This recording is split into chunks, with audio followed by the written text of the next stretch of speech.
Saudara, bertepatan usai mendampingi Ketua Umum Gerindra Prabowo Subianto di Solo, Jawa Tengah, Wali Kota Solo yang juga putra sulung Jokowi, Gibran Rakabuming Raka, dipanggil DPP PDIP ke Jakarta hari ini.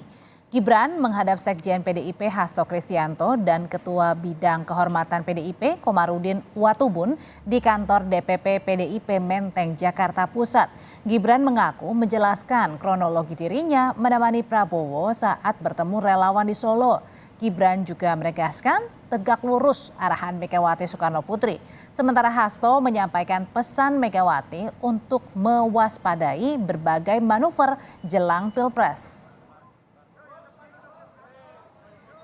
Pesan penting Megawati untuk Gibran, waspadai manuver politik. Lalu, benarkah dukungan relawan Gibran mendukung Prabowo Subianto karena ada manuver Partai Gerindra? Kami bahas sore ini bersama dengan Direktur Eksekutif Expol Tracking Indonesia Hanta Yuda, politisi senior PDI Perjuangan Pandana Baban, dan jubir pemenangan Prabowo Subianto sekaligus juga politisi Gerindra Ade Reski Pratama. Sore Bapak-Bapak. Selamat sore. Ya, saya ke Pak Panda Nababan dulu yang saat ini terhubung melalui telepon. Sore Pak Panda, jadi buntut dari relawan Jokowi dan juga Gibran mendukung Pak Prabowo. Hari ini Mas Gibran dipanggil ke DPP. Apa sih sebenarnya yang dibaca dari seorang senior politisi PDI Perjuangan, Pak Panda Nababan? Ini terus terang termasuk kekhawatiran dari awal bahwa jangan sampai terkesan anaknya ini dikarbit, dipaksakan gitu loh. Dia mesti banyak belajar, dia mesti banyak betul-betul melihat hal-hal peristiwa-peristiwa politik yang menjadi pembelajarannya. Sama dengan dulu ayahnya 2013 sebelum jadi diangkat presiden, saya diskusi panjang di Taman Surapati dengan Jokowi. Saya bilang ada 3 bahaya kekuasaan: terkejut badan, dendam kemiskinan, dendam kekuasaan. Nah sekarang Gibran ini terkejut badannya. Terkejut badan, wah hebat aku rupanya, orang penting aku. Prabowo datang, siapa datang sini gitu ya. Terkejut badan. Itu yang dimaksudkan oleh Bu Mega adalah tadi pesannya waspada manuver politik. Iya, betul. Dari Gerindra maksudnya Pak Panda? Iya, ini anak bagaimanapun harus ada yang menegur dia, ada menasehati, sama dengan iparnya yang di Medan. Itu Bobby. Prestasinya hampir tidak jelas gitu loh sebagai wali kota Medan. Ya. Jadi sungkan orang karena anak presiden, nggak ada yang negor, nggak ada yang nasihati. Ini juga Gibran juga nggak ada yang negor. Sudah kejadian baru ditegor gitu loh. Jadi kalau misalnya... Jadi dia mesti banyak belajar, Gibrannya mesti banyak belajar. Oke, kalau sampai akhirnya Bu Mega melalui Sekjen PDIP memberi pesan, itu artinya apa? Tandanya apa? Ya udah serius. Itu Mega konsisten, serius. Karena bisa dimanfaatkan orang lucu gitu loh. Dimanfaatkan lawan-lawan politik, dimain-mainkan. Kan kayak nggak punya kualitas gitu loh. Oke. Itu kan langkah Gibran itu kan mempermalukan, membuat grassroots goncang, bikin frustrasi gitu loh. Mahal itu permainan itu. Oke. Terlampau riskan dia ambil tuh. Gibran itu tidak cukup mesti betul-betul dinasehati, dikasih waktu di 6 bulan. Ada pendidikan politik gitu loh. Ya, Pak Panda, di sini juga ada Bang Ade juga dari Gerindra. Kalau gitu Bang Ade, benar nggak sih yang dikatakan bahwa Gerindra ini sedang bermain memanfaatkan sosok dari keluarga Pak Jokowi untuk bermanuver? Ya enggak juga, pertanyaanmu juga nggak betul itu. Ini ke Bang Ade. Bukan begitu pertanyaan. Kita melihat dia dipermainkan, itu aja. Oke, dilihatnya bukan dipermainkan. Kita mengatakan bahwa Gerindra yang mempermainkan. Baik, oke. Kalau gitu saya akan langsung memberikan kesempatan kepada Gerindra. Silakan Bang Ade. Iya, terima kasih Mbak Audrey. Memang pertemuan Pak Prabowo dengan Mas Gibran kemarin itu kami kira itu hal yang biasa ya. Ini bagaimana terus menjalin silaturahmi, bagaimana kemarin bulan Syawal, dan sekarang itu juga masih bagian dari silaturahmi.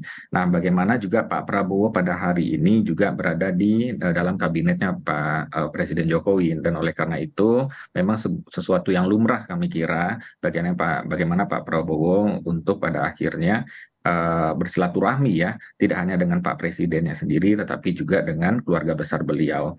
Dan ini juga tidak ada agenda politik di dalamnya, tetapi juga ini adalah rangkaian dari safarinya beliau, Pak Prabowo, sebelum Oke. menuju Jawa Timur, Pacitan, sebelum menemui Pak SBY. Jadi memang ini murni kami kira adalah bagian daripada silaturahmi saja, Oke. seperti itu. Oke, kalau bisa dikatakan oleh Gerindra ini hanya sekedar silaturahmi, kalau gitu kira-kira yang kurangnya, yang salahnya kira-kira di mana Pak Panda? Nggak ada yang salah, nggak ada yang kurangnya. Gerindra juga bukan salah. Cuma maksudnya anak ini mesti banyak belajar, itu kuncinya. Dia mesti, dan jabatan peran dia itu tidak main-main. Tokoh politik yang bisa mempunyai pengaruh. Bukan saja karena anak presiden atau wali kota Solo dan sebagainya. Dia dalam situasi sekarang ini hati-hati mengambil langkah-langkah gitu loh. Itu aja. Artinya setiap langkah harusnya diperhitungkan, maksudnya begitu ya Pak Panda ya? Iya dong, dia bisa tanya seniornya. Di situ ada orang jagoan. Di Solo itu ada jagoan Pak Rudi, bekas wali kota. Itu pakarnya itu. Ada nggak dia berguru ke situ? Gitu loh. Oke. FX Oke, Rudi. baik. Itu Oke. gurunya. Oke, saya akan ke Mas Hanta. Mas Hanta, sebenarnya apa sih yang dilihat dari dinamika ini? Salah nggak kalau silaturahmi dilakukan di Solo, Mas Gibran, Pak Prabowo, atau ada yang melanggar di sini? Ya, begini, setiap peristiwa itu kan kita bisa membacanya udah dalam dua sisi ya. Pertama dari sisi makna denotatif yang tersurat secara harfiah, ya mungkin tadi betul hanya pertemuan seorang wali kota menyambut seorang menteri dan seterusnya. Tetapi dalam politik, apalagi dinamika politiknya sedang kencang, ini kan persepsi publik menjadi penting. Nah, persepsi itu bergantung juga pada pesan konotatif yang tersirat, kode signal ditangkap oleh publik. Nah, ini yang mungkin yang bisa menjadi komplikasi Kalau gitu politik, di sini terutama Mas Hanta, di yang internal PDI signal Perjuangan. ditangkap di publik itu apa?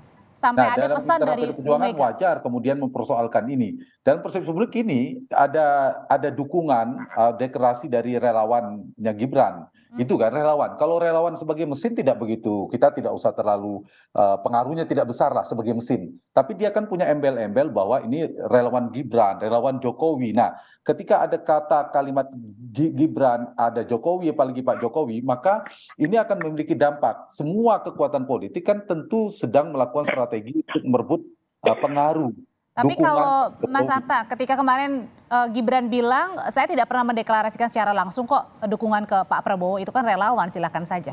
Ya, yang tadi saya bilang, kalau tersurat udah selesai, tidak. Tapi kan ada yang tersirat ditangkap oleh publik, itu memang bisa dibaca dua hal. Ini seperti Pak Jokowi membiarkan anak-anaknya untuk mandiri, bebas dan seterusnya. Kalau itu dilakukan, ya nasihat dari Bang Panda Mababan menjadi tepat. Atau yang kedua, bisa juga, ini saya hanya menduga, ya memang ini sepengetahuan, memang pesan yang hendak dikirim, kita tidak tahu, merepresentasikan sikap politik Pak Jokowi. Tapi poin saya, dalam kondisi dinamika politik semacam ini, Audrey, memang sama-sama semua ya, termasuk Anies, Ganjar, Pak Prabowo, dan Pak Anies, itu juga berebut pengaruh Pak Jokowi, terutama Pak Prabowo dan Pak Ganjar. Kenapa? Karena kita ada dua hal. Basis Pak Jokowi di 2019 itu kan sekitar 55-56%. Yang kedua, approval rating beliau sekitar 70-28%. Nah, ini kan potensial ini kemana? Nah, kalau misalnya ini dilakukan, publik akan menangkap, ini persepsi ya, bahwa dukungan Pak Jokowi belum sepenuh hati atau setengah hati, untuk mengganti kata setengah hati terhadap Pak Ganjar yang sudah diputuskan oleh teman separtainya. Tetapi ternyata masih ada dalam persepsi publik, kita lihat banyak relawan-relawannya juga mendukung Pak Prabowo yang kita tahu dan juga akhirnya membuat bingung ya. Ya, teman dekatnya Pak Jokowi, menterinya, dan dianggap loyal dan seterusnya. Nah, ini saya kira saya melihat dari sisi persepsi publik ya, dari persepsi publik memang tanda petik. Sebentar, tahan dulu Mas Hanta sampai dengan persepsi. Ada ini ya catatannya, Audrey. Pak Jokowi itu sejak awal kan pengen menggabungkan, memang kalau saya baca, dalam koalisi besar, menggabungkan dua kekuatan besar ini semuanya, minus Nasdem, semua partai di dalam pemerintahan itu mungkin skenario terbaik bagi Pak Jokowi digabungkan. atau capresnya antara Ganjar dan Pak Prabowo, Mas Ganjar Pak Prabowo digabungkan. Oke. Tetapi kan mereka punya sikap politik masing-masing, kompetitif, elektabilitasnya punya potensi yang sama kuatnya, tidak ada yang mau mengalah. Nah, ini problemnya sekarang, ada potensi koalisi besar yang diinginkan itu sulit terrealisasi, maka akan maju kedua-duanya. Nah, ketika maju kedua-dua, satu sisi jelas sebagai kader PD Perjuangan, PDIP sudah mendeklarasikan. Nah, kalau ini tahan dulu sebentar Mas Hanta, sampai di sana. Kemudian kita memikirkan bahwa Pak Jokowi akan berbeda sikap dalam PD Perjuangan, Gibran, saya kira itu hampir hal yang mustahil kita mendapatkan. Kalau gitu, tapi saya bicara pada pesan-pesan tersirat dulu, saja. Mas Hanta. Oke, Bang Ari, kalau gitu dari efek seperti ini, apakah Gerindra akan jaga jarak ke keluarga dari Pak Jokowi?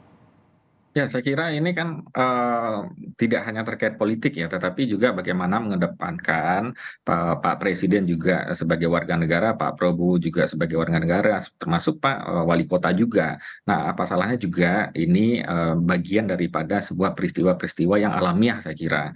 Dan ini memang Gerindra ini melihat sesuatu yang murni-murni saja ya, tidak ada sesuatu yang berlebihan terkait dengan dukungan atau tidak ada dukungan, nanti kita tidak sampai melihat lebih dalam seperti itu.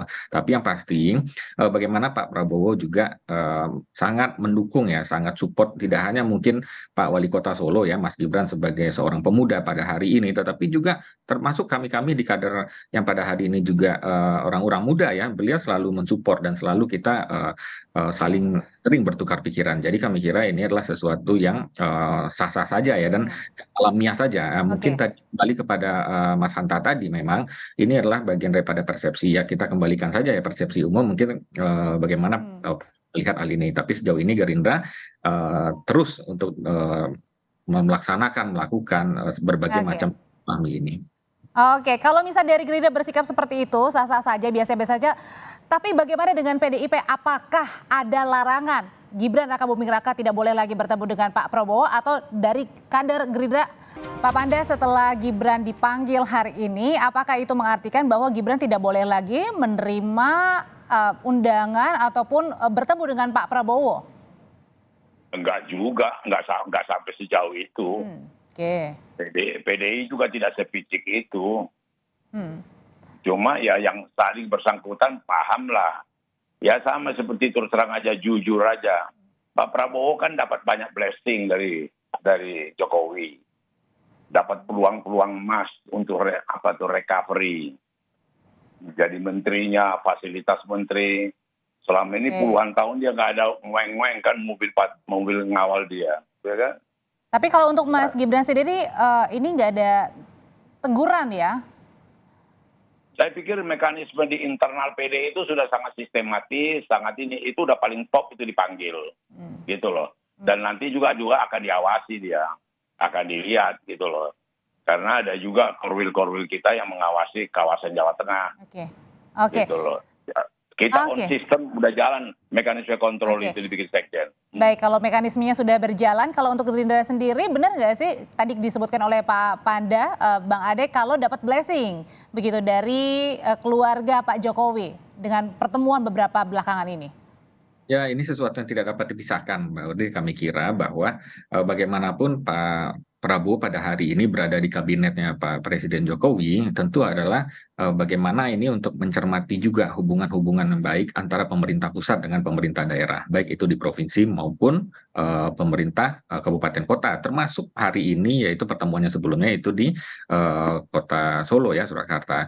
Jadi kami kira ini berbagai apa yang sudah dilakukan Pak Prabowo ini mungkin tidak terlepas ya daripada kegiatan-kegiatan formal juga yang pada akhirnya sedang berjalan pada akhir ini. Bagaimana nanti menekankan program-program dari Kementerian Pertahanan untuk penguatan-penguatan ya dalam berbagai aspek ya, khususnya yang ada pemerintahannya Mas Gibran pada hari ini. Jadi kami kira apa yang disampaikan Pak Panda tadi memang pada akhirnya itu berjalan secara alamiah dan sesuai dengan pada tupoksinya. Mungkin pada akhirnya apa yang disampaikan Mas Hanta tadi memang persepsi publik yang pada akhirnya menilai, kami kira pada akhirnya memang biarkan saja memang publik menilai seperti apa adanya, dan ini juga berlangsung seperti apa adanya. Kalau begitu misalnya Pak Panda ada nggak sih kemungkinan misalnya untuk Pak Prabowo misalnya bertemu dengan Bu Mega? Itu dengar dulu ya. Tidak usah kita tukang-tukangi historis. Gue masih ingat waktu deklarasi Megawati dengan Prabowo jadi capres-cawapres, itu Prabowo dengan lantang mengatakan Gerindra adik kandung dari PDI Perjuangan, gitu loh. Ya, baik secara ideologi maupun secara keyakinan. Jadi tidak ada barrier psikologis dengan Gerindra dari PDI Perjuangan, gitu loh. Hubungan Ibu Mega juga dengan Prabowo hubungannya sangat baik, gitu loh. Ya, cuma sekarang kami menentukan Ganjar, Gerindra menentukan Prabowo, itu aja. Beda. Oke, tapi gini banyak yang menilai Pak Panda kalau misalnya apa yang dilakukan belakangan ini oleh Pak Jokowi karena sedang lagi bermain di dua kaki. Nggak ada dua kaki, jagonya Jokowi aja.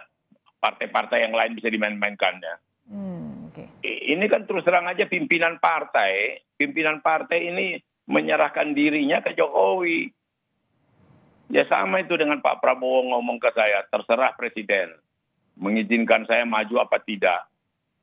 Airlangga juga ngomong ke aku, terserah Presiden. Dalam sejarah kepresidenan belum pernah bermain politik begini. Oke. Dulu waktu Hamzah Has di kabinet ditanya Megawati, tergantung Kongres.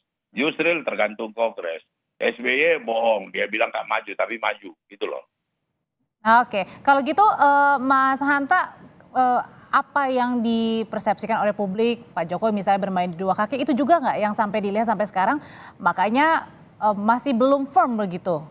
Atau mungkin bisa bergabung keduanya, justru ini ada agenda tersendiri? Ya, memang sebenarnya kalau dibaca Pak Jokowi menghendaki ya skenario atau skema skenario terbaik Pak Jokowi menyatukan. Ada istilah dulu ada koalisi besar. Itu sebelumnya ketika sebelum bulan puasa bahkan kemudian ada pertemuan di DPP PAN sebelum Mas Ganjar diumumkan. Mungkin ini skenario terbaik yang diinginkan. Dan kita tahu betul hubungan antara PD Perjuangan dan Gerindra ini kan sangat dekat sekali ya. Dulu pernah bersatu, 2014-2019 berhadapan, tapi sekarang sangat lengket, dekat sekali. Nah, memang, ketika belum berhasil membentuk koalisi besar, ini yang jadi mulai tersimpan lah, tanda petik ya. Tapi ini juga masih dinamis, Audrey. Menurut saya, sepanjang misalnya salah satu dari antara kedua ini sama-sama dinamis, elektabilitasnya stabil, berpeluang sama jadi capres, sulit menurut saya akan menjadi terbangun koalisi besar. Kecuali dua hal. Mungkin satu misalnya ada salah satu dari antara Mas Ganjar dan Pak Prabowo itu mengalami kenaikan luar biasa atau ada yang menurun luar biasa sehingga punya jarak yang Karena jauh. ini masih head to head gitu ya maksudnya ya?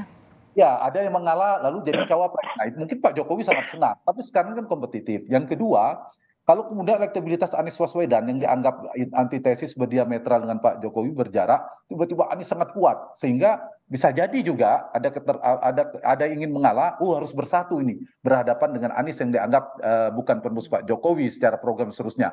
Itu sepanjang dua faktor itu sampai hari ini saya melihat belum ya. Anies masih di stagnan di angka itu. Yang kedua Pak Prabowo dan Mas Ganjar stabil relatif gitu. Ya. Tetapi saya kira mereka semua ya berebut endorsement dari Pak Jokowi itu memang punya dampak. Kenapa? Karena tadi basisnya masih terbencar, yang kedua approval ratingnya cukup baik, sehingga ketika ada signal dukungan atau persepsi yang ditangkap dukungan Pak Jokowi sedikit atau banyak itu punya dampak. Menaikkan elektabilitas. Misalnya bicara Pak Prabowo, iya pastilah diuntungkan, apalagi Mas Ganjar kalau dukungannya itu sepenuhnya diberikan oleh Pak Jokowi, punya dampak positif insentif elektoral, meskipun bukan faktor satu-satunya. Yang kedua tentu banyak ada blunder politik yang dilakukan kompetitor atau di antara mereka. Makanya tadi Bu Mega melalui Pak Hasto kan bilang ini ya warning ya untuk waspadai ya manuver. Iya, saya kira bagian dari ini ya setiap kubu, setiap calon punya kandidat, punya strategi politik masing-masing. Nah, karena itu yang seperti saya katakan tadi, banyak variabel yang akan menjadi faktor kemenangan dan dinamikanya juga akan terus ya. Tapi bahwa Pak Jokowi ada PD Perjuangan, bahwa putranya maju lewat PD Perjuangan, iya. Jadi dua hal ya. Apakah akan sejalan dengan keputusan partainya? Saya kira itu iya. Dan ini soal disiplin partai, itu Baik. soal PD Perjuangan, sisi lain. Tapi Oke. sisi yang lain, kalau misalnya Pak Jokowi dan Mas Gibran memberikan akses tadi, istilahnya memberikan ruang, kesempatan, seterusnya, nah itu juga bisa dimanfaatkan. Saya kira bagian dari strategi politik masing-masing dan Oke. saya kira ini ya, sepanjang Oktober politiknya dinamis. Betul masih cair, tapi mengkristal ketiga orang ini.